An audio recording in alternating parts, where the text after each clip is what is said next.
159th Contact. Sunday, January 10, 1982, 1:58 am. Billy says this is but a surprise. You are probably Elektra? Elektra says certainly, that's me, and I am very glad to be able to greet you at last.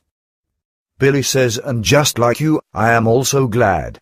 Ever since I held you in my thoughts during the transmissions of the names, I've been wondering about you. You take second place to your sister Menara, however, in nothing at all. Quetzal says that should be an honor for you, Elektra, when he speaks to you in such a way. It's his own way of expressing his admiration, but as I know him, we aren't everything. Billy says you bring the bronze rose into a quandary, you twit. Quetzal says what did I say? It's still complimentary. Elektra says I think the comparison is very lovely. Quetzal says and with that, you are fond of him, of course, but it wasn't expected to be any different. Anyway, I am very glad about that. Billy says to each his own, my son. Quetzal says that is of correctness. Billy says exactly. But you, Elektra, be cordially welcomed to the planet of the barbarians. It's often quite funny here, even though sometimes everything goes wrong. But in any case, it is livable here. Elektra says I have already learned various things in this regard. The people of this world seem to be extremely illogical in a lot of things, so they also think and act accordingly. Billy says about that I could sing you a few arias. Elektra says.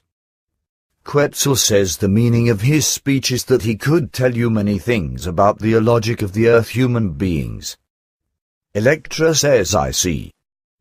Quetzal says the descriptive phrases of the Earth human beings are very different from ours, as I already explained to you. So if certain things become explained, then the descriptive phrases consist of other forms than the ones known to us. I will still instructively teach you about the most common phrases in the near future. We also had our own troubles with this at the beginning of our contacts. Elektra says that's interesting. Billy says you learn it all right, you chocolate angel. Elektra says again, I don't understand. Quetzal says chocolate is an earthly confectionery, which is primarily made out of milk, cocoa, and sugar, and which also has a brown color. Therefore, with respect to the color, the Earth human beings compare different things to it, whereby it is said that something is chocolate brown. Therefore, the speech of our friend says that you are an angel of chocolate brown color. Elektra says I must first accustom myself to these phrases, but I also think this descriptive phrase is lovely. Billy says you have to, yes, because sweet suits sweet. Elektra says unfortunately, I don't understand the sense again. Billy says when something is lovely, such as you, my child, then we call this, among other things, also sweet. So you're a sweet thing, just like chocolate. Elektra says now I understand. Billy says you see, now I don't have to get you a bicycle. Elektra says. Quetzal says you bring Elektra into a quandary. Elektra says but what does that mean now? Quetzal says if a human being doesn't understand something, so on the Earth, then the explanation given for this is that his thinking is too slow. Now, if one puts these thoughts on a vehicle, so that they can move faster, then they are able to work faster and achieve their goal, by what means understanding then appears. For this reason, it is said that a bicycle should be used for better and faster understanding. A bicycle is, Billy says, a bone shaker or pedal trampler. Quetzal says yes, so these peculiar vehicles are also called, along with many other names. Anyhow, a bicycle is a vehicle that has a metal frame, and on the back and front each, a large wheel is mounted.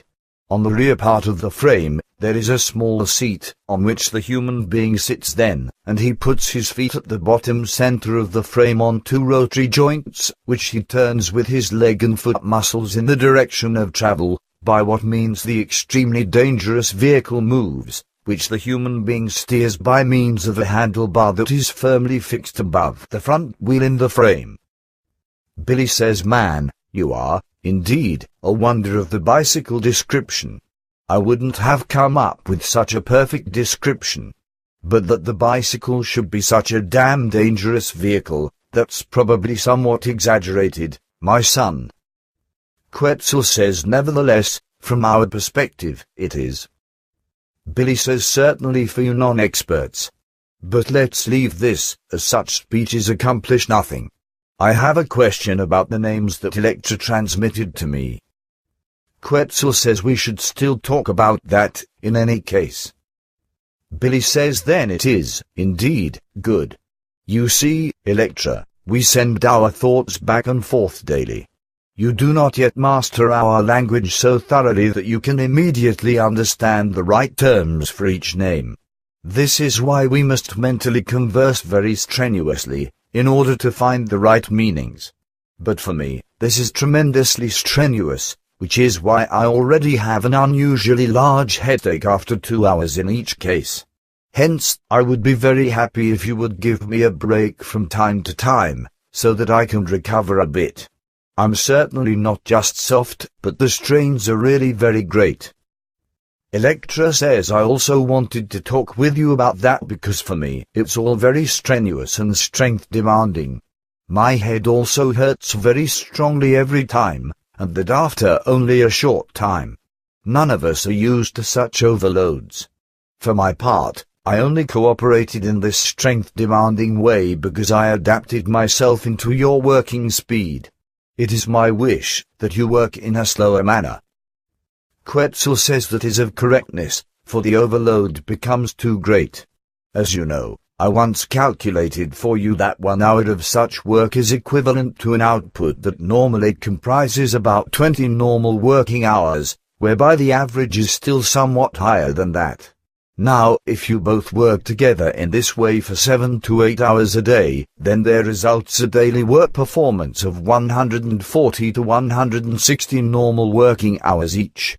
This is, however, an achievement that is monstrous and inhuman, but which also can't be answered for, neither by you nor by Elektra. Even though you call an earthly body your own, which is very powerful, as we know very well, it also needs many forces.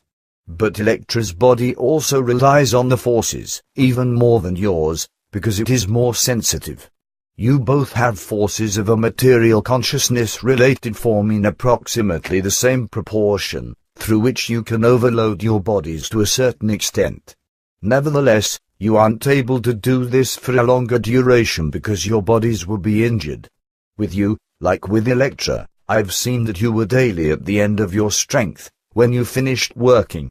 For this reason, I'm giving you the advice that in the future, you only work together in this way for 5 hours a day, while you also limit the pace of work and, on occasion, take breaks from work. Even so, you still have to take all sorts of overloads upon yourself, for even in this way, you still daily achieve 100 normal working hours each. Elektra says, but that would mean that we could work through no more than 200 names a day. Quetzal says that is, indeed, of correctness. Billy says, man, then this will take a while, and at the same time, I still have several other books to write. Quetzal says, I know that. Nevertheless, everything has no sense if you forcibly destroy yourselves.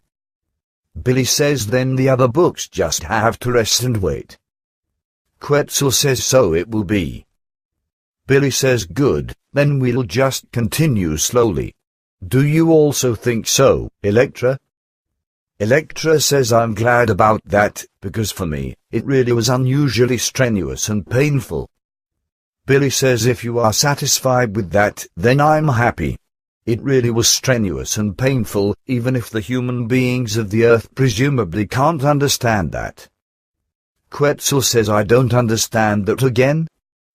Billy says they still think that thought transmissions of any kind would require little or no forces at all, and that all this is practically child's play.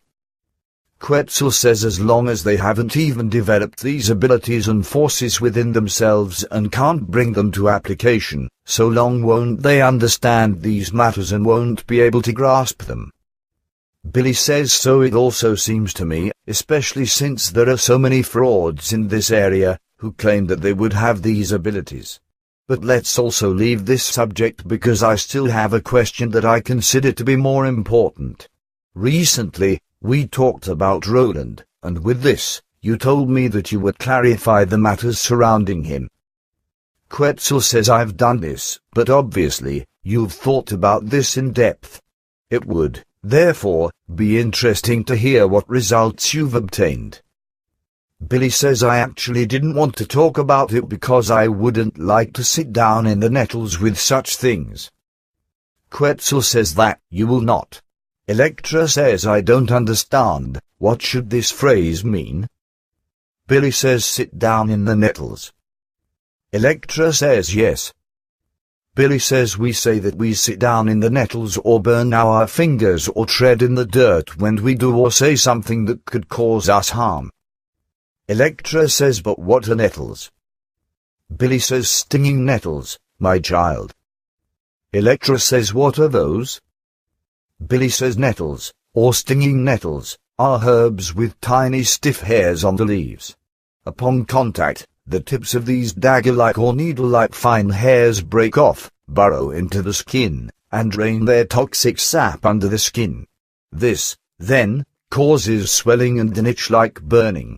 The nettle is an herbal herb that has an affinity with the so-called China grass, and the nettle also finds use as a medicinal herb. Elektra says yes, this herb is known to me, we call it utic, which, transferred into your language, means that which stings and burns. Quetzal says that is of correctness.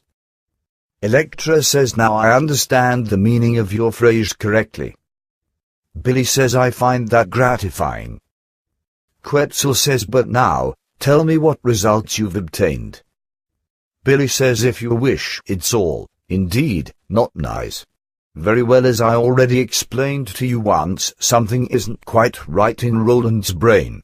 It's clear that a crack is present. But at the same time, he doesn't really use this to strive for reality. That is to say that he can be tempted by his damage in the brain to be mentally lazy, as this damage just tends toward that. It means that this brain damage is tendentiously burdened with a mental laziness and causes a mental dullness. Where this damage comes from, I do not know, but it could be repaired by Roland if he would willfully pull himself together and concentratively strive to think properly and act properly. However, he can simply let himself be overrun by this latent tendentious mental dullness, and thus he goes the way of least resistance.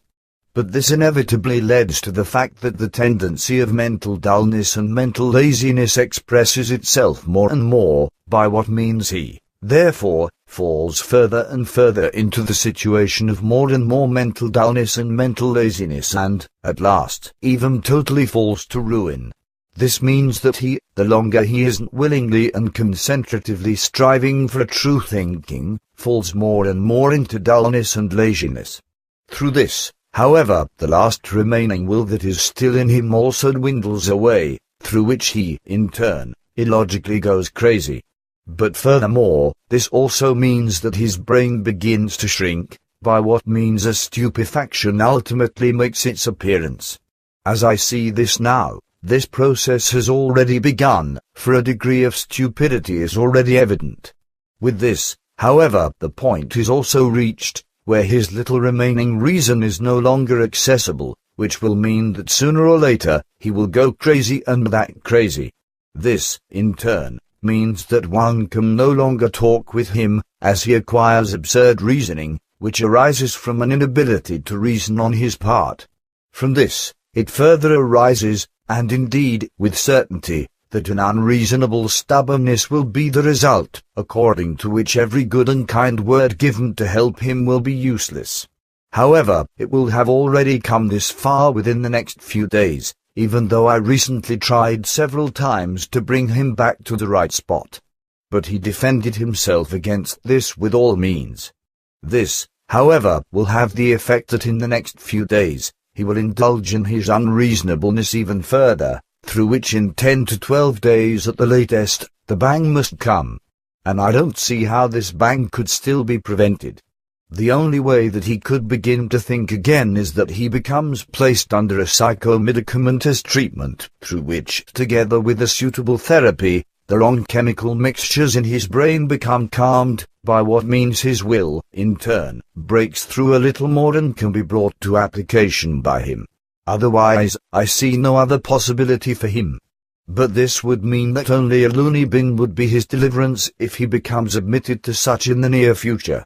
You see, unreal damages are already recognizable, which have resulted from the stubborn unwillingness of not using the brain by means of concentrated thinking. In this regard, I have already somewhat calculated the events surrounding him and have thereby come to the conclusion that he, if he goes crazy and escapes from my reach, will fall to a state of complete unreality within a few hours, which will be mixed with megalomania and violence. But this will, in turn, have the result that another tendency caused by everything will break through, namely an uncontrolled and uncontrollable malignancy, which means that he can actually become violent in any bad form. Thus, it could very easily happen that he attacks and injures some human beings if something even worse doesn't still happen. So it will take a maximum of 3 days before he is finally so far that a loony bin becomes certain for him. In fact, in 3 days at the latest, the police will have to take him into custody, after which he will then, still during the same time, find an admission into a cuckoo home. My calculations have yielded this as fixed results. Quetzal says your results correspond to the complete correctness. Have you also calculated something on the precise time data, when all this will be? Billy says no. Quetzal says I have done that, but that isn't so important. Just do your duty and speak thoroughly with him again. Also, bluntly explain to him what awaits him if he doesn't immediately mobilize his forces and stop all evil. Nevertheless, nothing can be changed anymore, for he has already determined the way ahead. Even before the month of January is over, he will find himself admitted into an institution, which you call a loony bin. Billy says talking with him is, therefore, completely pointless, as I already thought myself. But nevertheless, I will do it, as I have also done this several times in the last few days. But I can tell you, my friend, that it isn't exactly nice to have to do something out of pure obligation, of which one knows that it is pointless. It requires all sorts of forces of the nerves, not to mention the lousy feelings and the waves of thoughts that one is preparing hell. Quetzal says that is of correctness, and the particular evil is still the fact that you have to live among Earth human beings who can neither understand these things nor grasp them and who are only too easily determined to make you responsible for these things, due to hatred, jealousy, and ignorance, even though, on the contrary, you have tried everything to help Roland and to keep him from what's coming. I still remember very well how the group members tried to shut your mouth at that time, when it concerned his reception into the core group as well as his person and his work. But now, not one of those involved wants to know anything about that. As you all say so nicely on the Earth, they wash their hands in innocence. But it has never escaped me that up to this hour, not a single core group member has developed any knowledge of human nature in even the slightest way, which is why they all still let themselves be deceived when it comes to assessing human beings. You, however, you who can judge the human beings very well and in less than a second, are defamed and treated as stupid. But this will still avenge itself on the fallible ones, as their relevant time will come. Elektra says you live in this world as an outcast. It is a mystery to me how you keep this up and can still perform your work so intensively.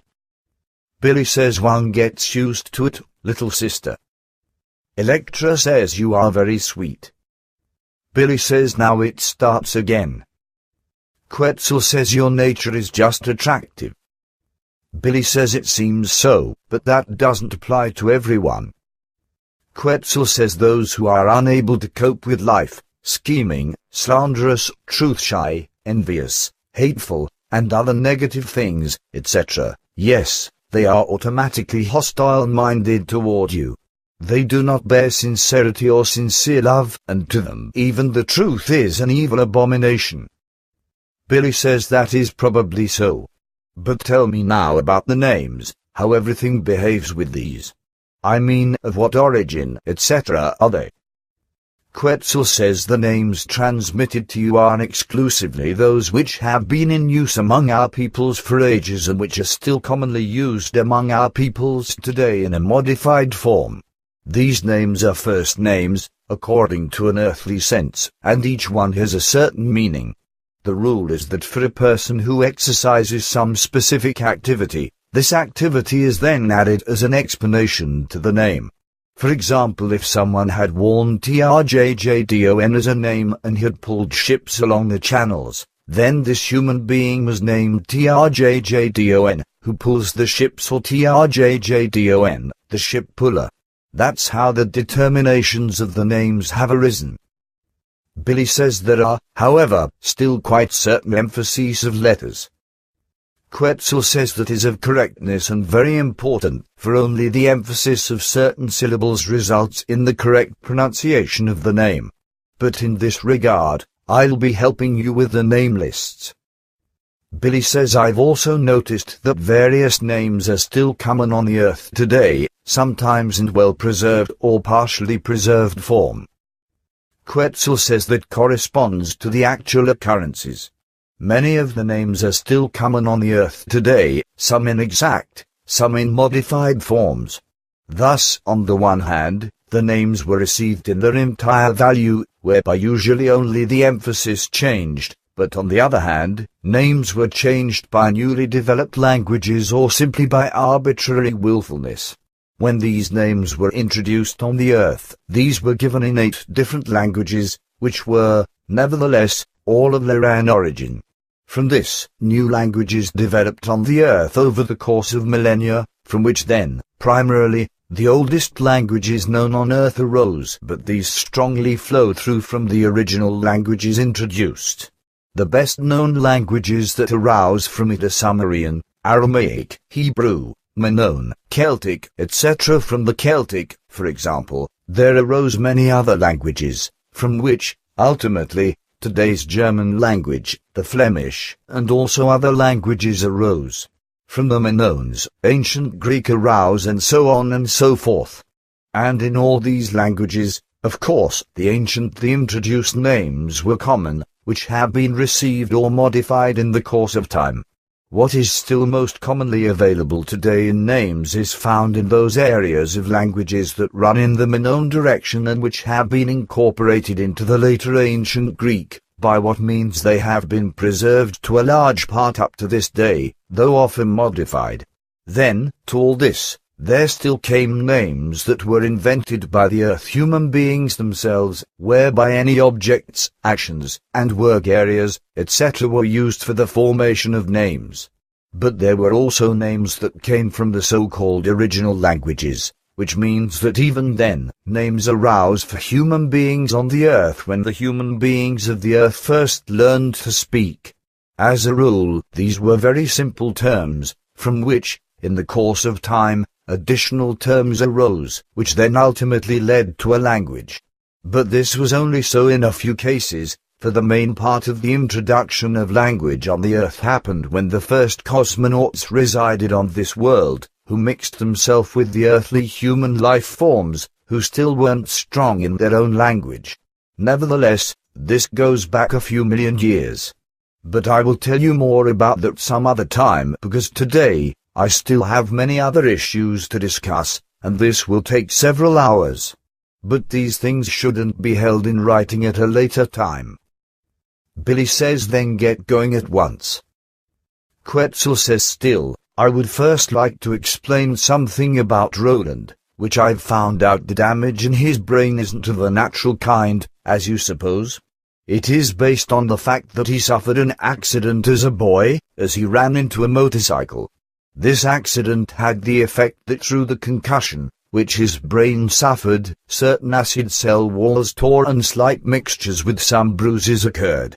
This then triggered exactly what you've explained in such detail.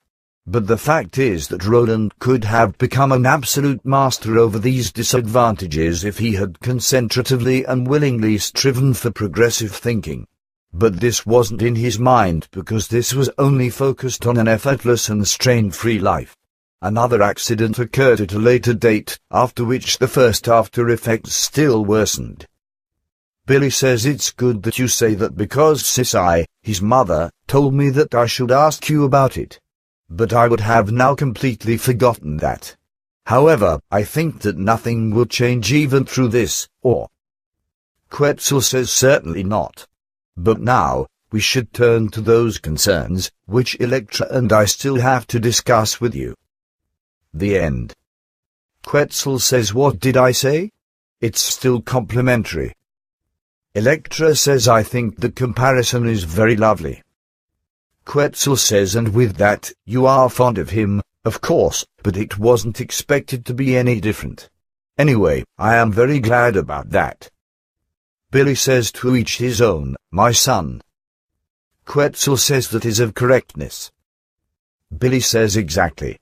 But you, Elektra, be cordially welcomed to the planet of the barbarians. It's often quite funny here, even though sometimes everything goes wrong. But in any case, it is livable here. Elektra says I have already learned various things in this regard. The people of this world seem to be extremely illogical in a lot of things, so they also think and act accordingly. Billy says about that I could sing you a few arias. Elektra says. Quetzal says the meaning of his speech is that he could tell you many things about the illogic of the Earth human beings. Elektra says I see. Quetzal says the descriptive phrases of the Earth human beings are very different from ours, as I already explained to you. So if certain things become explained, then the descriptive phrases consist of other forms than the ones known to us. I will still instructively teach you about the most common phrases in the near future. We also had our own troubles with this at the beginning of our contacts. Elektra says that's interesting. Billy says you learn it all right, you chocolate egg. 159th contact. Sunday, January 10, 1982, 1:58 am. Billy says this is but a surprise. You are probably Elektra? Elektra says certainly, that's me, and I am very glad to be able to greet you at last. Billy says and just like you, I am also glad. Ever since I held you in my thoughts during the transmissions of the names, I've been wondering about you. You take second place to your sister Menara, however in nothing at all. Quetzal says that should be an honor for you, Elektra, when he speaks to you in such a way. It's his own way of expressing his admiration, but as I know him, we aren't everything. Billy says you bring the bronze rose into a quandary, you twit. Then we call this, among other things, also sweet. So you're a sweet thing, just like chocolate. Elektra says now I understand. Billy says you see, now I don't have to get you a bicycle. Elektra says. Quetzal says you bring Elektra into a quandary. Elektra says but what does that mean now? Quetzal says if a human being doesn't understand something, so on the Earth, then the explanation given for this is that his thinking is too slow. Now, if one puts these thoughts on a vehicle, so that they can move faster, then they are able to work faster and achieve their goal, by what means understanding then appears. For this reason, it is said that a bicycle should be used for better and faster understanding. Angel. Elektra says again, I don't understand. Quetzal says chocolate is an earthly confectionery, which is primarily made out of milk, cocoa, and sugar, and which also has a brown color. Therefore, with respect to the color, the Earth human beings compare different things to it, whereby it is said that something is chocolate brown. Therefore, the speech of our friend says that you are an angel of chocolate brown color. Elektra says I must first accustom myself to these phrases, but I also think this descriptive phrase is lovely. Billy says you have to, yes, because sweet suits sweet. Elektra says unfortunately, I don't understand the sense again. Billy says when something is lovely, such as you, my child,